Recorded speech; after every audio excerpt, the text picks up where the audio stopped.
Hell yeah, too, Mr. Mags here. Today, we'll be asking the question, what if every Pokemon region had a poison type gym leader? Now, this is the last of the types that have only had two regions to have gym leaders, which is just like with the ground video, my previous video, is honestly very surprising considering there was a poison gym leader in the very first region, that being Kanto. So there's only been one other region since that has had poison gym leader, in throughout all nine generations. So I thought I would remedy that by giving every single Pokemon region a brand new gym leader. Starting off with the criteria for how I develop these teams. The gym leader team and position will be chosen based on the poison types native to the region. So I'll essentially be looking at all the Pokemon that are poison type that are native to the region, ideally that are, that were new to that region, and create gym leaders based on those. Um, and this also just kind of forces me to be a little more creative because it would be easy just to say, oh, here are the four or five best poison types and this would be, the best eighth gym leader with these poison types. But in this video series, I kind of challenge myself to be a little more creative and essentially make choices for, here are the poison types available, but I believe that this set of poison types would be best suited for the, let's say, third gym in Hoenn, for example. Um, and yeah, that'll make more sense as we go. I'll use the version of the region with the most options. Platinum for Sinnoh, Black and White 2 for Unova, etc. Luckily, in this instance, there are just so many poison types available across every single region that this didn't really come into effect. It's not like, for example, Sinnoh, if you're trying to make a fire gym leader, you only really have the two options. Um, so therefore, you have to use platinum in order to even come close to building a proper team. There were so many options available across every region that this didn't really come up. I will not be reusing any aces of any canon poison gym leaders or Elite Four members in the region in question unless necessary. And for the purposes of this video, um, both Koga and Janine are both going to be considered gym leaders of Kanto. So both Weezing and Venomoth are not going to be used in these teams. But like I said, there were so many poison types available in Kanto, especially, that didn't really matter.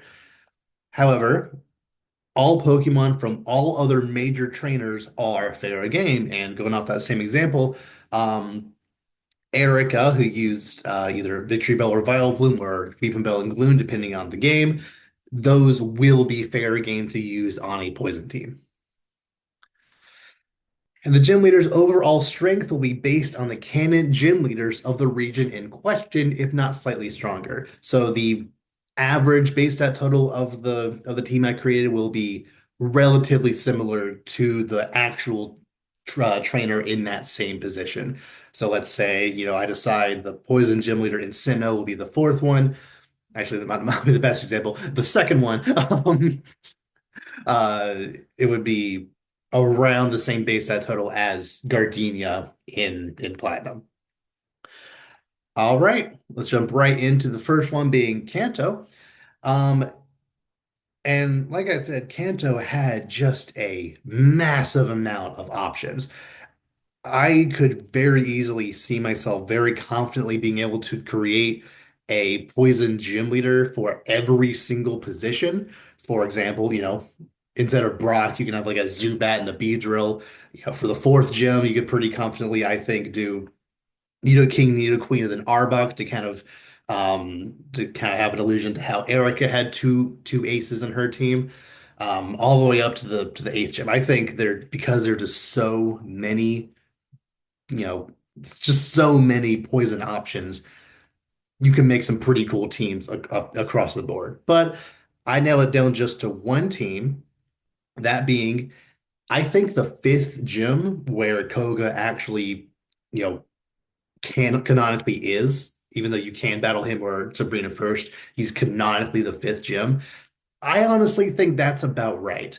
Um, with Weepinbell, Haunter, Muck, and Tentacruel. I really like it when a gym leader can have all of their Pokemon have different secondary typings if possible. Um, I like the idea that Weeping Bell and Haunter, assuming that we're in a game where Haunter has Levitate ability, they are not weak to ground.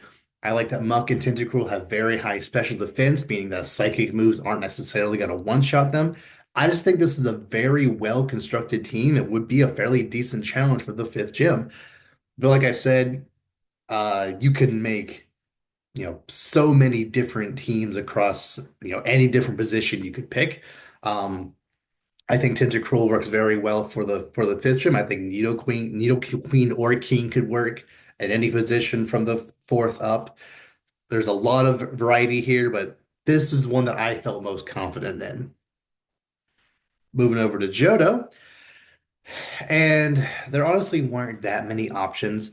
Um, Obviously, I couldn't use Crobat, but I could use the Pokemon in that line, Zubat or Golbat. But outside of those, I think the only real options native to Johto were Ariados and Quillfish. So that's the team. For Johto, we have the second gym with Ariados, Zubat, and a Quillfish. Now, this Ariados would be slightly underleveled if the levels are around the same level as Bugsy, but I think that's fine. Ariados really isn't gonna really be a much of a threat, especially if you get Rocky the Onyx or catch a Geodude in the cave leading up here. Zubat is just kind of there just to showcase that it does evolve into a poison type, but also it could potentially outspeed you and mess you up with supersonics, but I highly doubt it's going to be that big of a roadblock. And then Quillfish is honestly kind of deceptively bulky and honestly faster than people might think.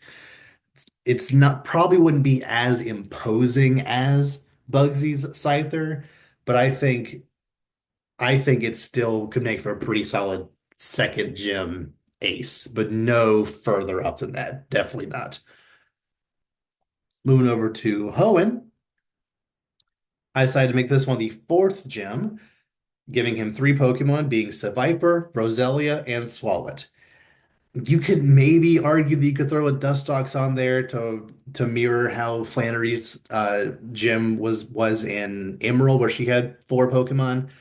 I don't really think that's necessary.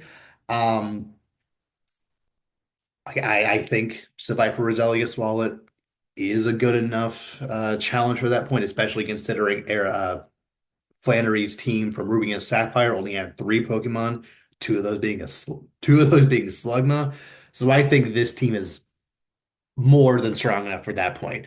Plus, I just really like just the idea of this fourth gym leader having Swalot because I feel Swalot kind of gives the same energy as a lot of the other aces from Hoenn because most of them don't really have that much, you know, they don't really have the ability to really do much damage, but they're just really hard to take down. For example, Brawly's Makuhita, even Flannery's Torkoal, Phoebe's Dusclops, even Glacia's Walrein. Yes, it has Sheer Cold, but like the only real reason that is as impactful as it is because it's really hard to one-shot that thing. So yeah, I think Swalot with his incredibly high HP and decent bulk, yeah, it's not really going to do much damage with sludges or body slams or whatever. It's probably not going to outspeed anything. But considering that it can also know toxic and yawn, it can just really annoy you, and you probably won't be able to one shot it unless you get like a lucky magnitude 10 off the bat. Even then, Swalot is very bulky, so it might honestly be a pretty good challenge. Now moving over to Sinnoh. Now, there is a very good reason why Sinnoh did not have a poison type gym leader. That's because every single new poison type introduced in Sinnoh was used by someone else. Roserade was used by Gardenia, Toxicroak and Skuntank were used by the villain team, Drapion was used by Aaron. So, yeah, there were basically no other options available in Sinnoh, but given my rule set that we can use any Pokemon not used by any poison gym leaders or Elite Fours, and Aaron is a technically a bug Elite Four member. All those Pokemon I just mentioned are fair game. So I decided to do this being the sixth gym with Roserade, Toxicroak, Drapion.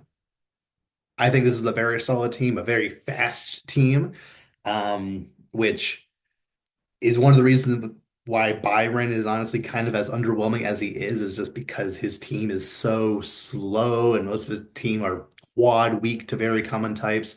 Whereas this team, Rose Raid is very fast. Its grass typing will counter any ground types you might throw in there. It can also set up toxic spikes, which was, newly introduced in Gen 4. So I would like the first Pokemon in this poison gym to be able to set up toxic spikes.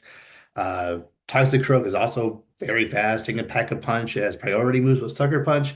And then Drapion only has the one weakness to ground. So even if you were expecting to sweep with like Gardevoir or Alakazam or something, you can't do that because Drapion's here. So yeah, it's one of those things where I could even hear an argument for this being maybe even too strong for the sixth gem, or maybe this should have been bumped up to seventh and like thrown on as Gun Tank or some other poison type who's available in the region. Ideally, I don't really love overlapping dual types if possible, but you know, adding a Skun Tank who would also be only weak to ground would make that even better. So I could kind of go back and forth about this being sixth or seventh, but this team I made right here, I think is a very good challenge for the sixth gem. Next up, we have Unova, the only other poison gem, in the entire series.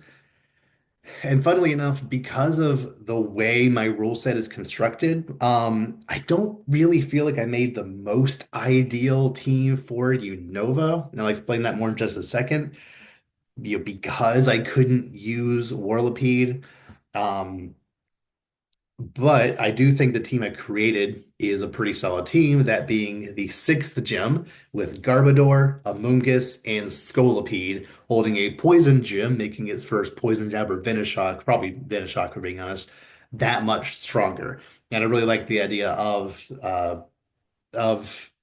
Game Freak deciding if they were to decide in an earlier generation to start doing battle mechanics, a la Z moves or Mega Evolutions, I strongly believe um, they would have given every gym leader in Elite Four members Ace a type boosting gem to make their type that much stronger. But if I'm being completely honest, I think Garbodor is the best representation of the poison type as a concept for Unova. So probably the most ideal team would be something around the fourth or fifth gym with Whirlipede, Amoonguss, Garbodor. But because I can't use Whirlipede since that was Roxy's ace, I'm using Scolipede here for the sixth gym. I do think Scolipede fits better as an ace Pokemon. It has a higher base stat total. It just looks bigger, more imposing.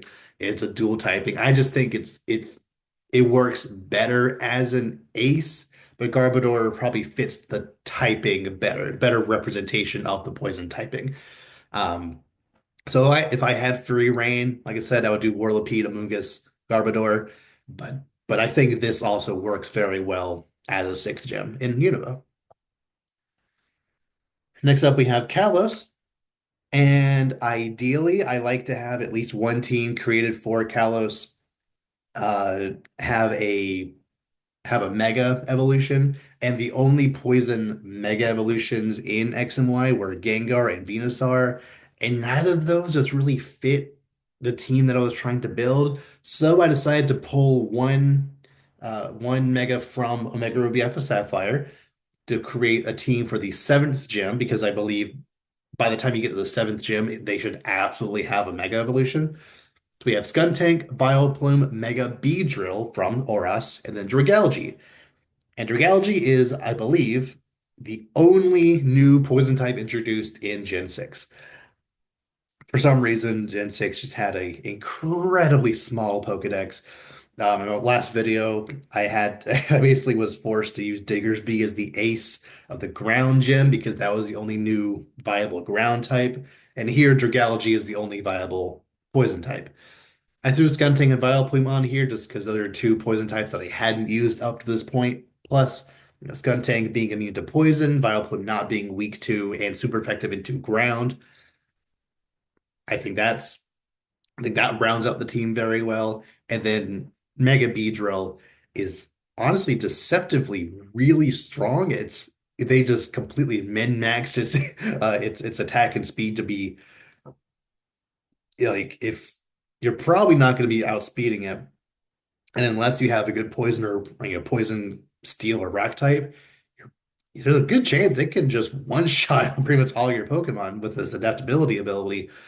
So it's definitely something you'll have to kind of play around to the point where I could even hear an argument for this being eighth gem material. However, Dragalge having sub a 500 base stat total, I prefer if the eighth gem has a Pokemon that's 500 or more. It's not a huge deal if not, but I don't know. I just didn't really feel like Dragalge gave eighth gem ace material.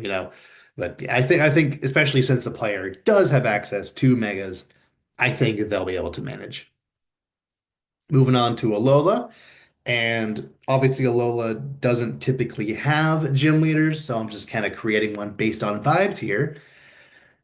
And I was looking at the poison types available, and I thought of a fun little headcanon for this team would be essentially what if Plumera, after leaving Team Skull and turning a new leaf, became a gym leader. So I think she would be good as the sixth gym leader with Toxapex, Alolan and Salazzle.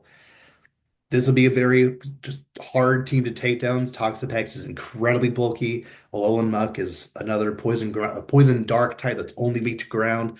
And then Salazzle, if it's out in the field and you throw in, say you throw in a poison or steel type to try to, um, to try to be well, defensively, go against it. If there's any toxic spikes set up, or if it just needs to be toxic against them, it can still, completely obliterate them because of its corrosion ability. So yeah, on top of it just being pretty fast and be able to hit pretty strong with fire and poison moves. So I think this makes for a pretty solid sixth gem. Moving on to Galar, and kind of similarly, I actually decided to kind of work with an already canon character because in the Isle of Armor DLC, you met this character named Clara, who it was specifically stated that she was already considered a minor league gym leader. So I decided to promote her to a full-on actual gym leader of Galar and give her the fourth gym position with Galarian Weezing, her Galarian Slowbro, and an actual Gigantamax form being Toxtricity. It's kind of weird that she didn't have a Gigantamax Pokemon in the original game. She just Dynamaxed her regular Slowbro, and Galarian Slowbro and Slowking for that matter didn't have Gigantamax forms. They just had normal Dynamax. And in my rivals analysis video, I did give her a Toxtricity, and I feel, it's one of those Pokemon that seems so important to the region that it's weird that no major trainers use one. It would be like if no major trainers used a Lucario in Diamond and Pearl. It's just kind of weird that outside of a rematch with peers in like that tournament, basically, in a post-game fight, and even then it's Toxtricity isn't a dark type, so it's on paper a little weird that it's on his team. It fits him, but it's weird that it's on his team. I think Clara would have been a good place for Toxtricity to live, and actually get the spotlight it deserves with this Gigantamax form. So yeah, I think this makes for a pretty solid fourth team.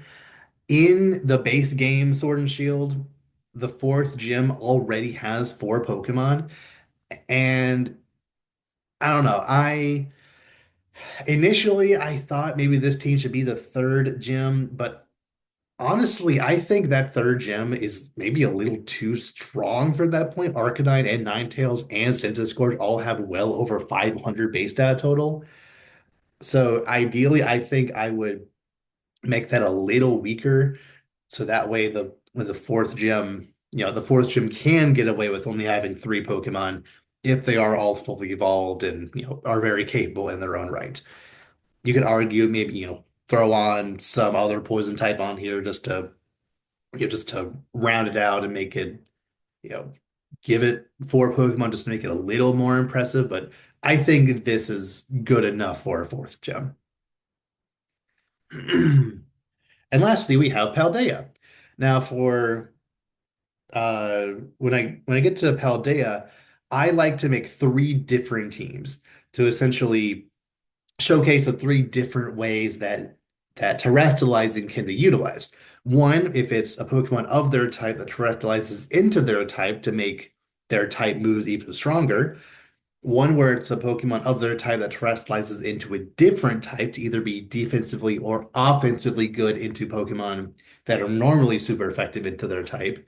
And then lastly, it's a Pokemon that is not of their type that terrestrializes into their type, a la the Pseudo Wudo, or Crabominable, where they, either look like they should be another type, or they're other Pokemon designed that look like them that are this other type that, you know, that terrestrializing into Sulu into a grass or a Crabominable into a water type, where that just kind of makes sense. So that's my design philosophy when making these three teams here. So starting off, we have the eighth gym in Paldea, and we have Grafaiai, Venomoth, Revavroom, Clodsire, and Glamora. And if I'm being honest, uh, I could maybe even hear an argument for getting rid of Venomoth just because the rest of this team is so strong. I wanted Venomoth here just because I hadn't used anyone from the Venomoth line yet and wanted to put it somewhere. But both Revavroom and Glamora are both very imposing Pokemon. They both have just very good typings, very good base stat totals. Even Clodsire, was deemed strong enough to be the ace of an Elite Four member. Your Grafaiai, it's not the strongest, but also it is one of those Pokemon where it has good stats in the stats that matter. So I could hear an argument for getting rid of Venomoth and just to have Grafaiai, Revavroom, Clodsire, Glamora be a good solid eighth gem, but I don't know. With Grafaiai and Clodsire not having the highest base stat total, I wanted one other Pokemon just to kind of make it, feel a little better as an eighth gem, but maybe not necessarily Elite Four material. But I could also hear an argument for this you know, being the makings for a solid Elite Four team as well. So either way. Speaking of Glamora, the reason why Glamora specifically the reason why it's annoying where it is on Gita's team is because it specifically has its toxic debris ability, but it is her last Pokemon.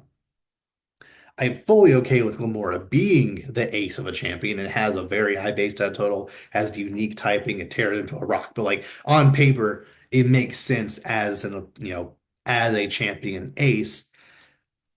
But given that it does have that ability that only really makes sense if it leads or at least is very early on in the fight, you just kind of get to it, and once it starts setting up spikes, you're just kind of underwhelmed by it. So in this case, I decided that this Glamora should have its hidden ability, Corrosion. Corrosion is the ability that Salazzle normally has, where any Pokemon that would normally be immune to being poisoned can be poisoned by this thing. Uh, so if it can use toxic, or if one of the other Pokemon here has already set up toxic spikes, they can be poisoned with it when this thing is on the field. So I think I think that would be able to better justify this Pokemon being last as opposed to where Gita's having that ability just made you feel like it should have been earlier. All right, moving on. I think it could also work as the second gym with Paldean Wooper, Glimmet, and Grafaiai as the ace that tears into a flying type. Ground is one of the major weaknesses of um of poison, and I feel, if the player isn't expecting it to tear into a flying type, you try to go for a ground move. It's immune to it that first time, and then it can hit you back, poison you, or just do a lot of damage when you're not expecting it. So I think that would be a good enough second gym. And lastly, we have the third gym with Grafaiai, Varoom, Glimmet, and a Breloom that tears into a poison type. I really like this a lot. There are other mushroom Pokemon that are poison, like fungus. Um, Breloom already has the ability Poison Heal. So clearly that, poison vibe is already associated with this Pokemon. It can learn Poison Powder and Poison Jab. So I think this fits very well.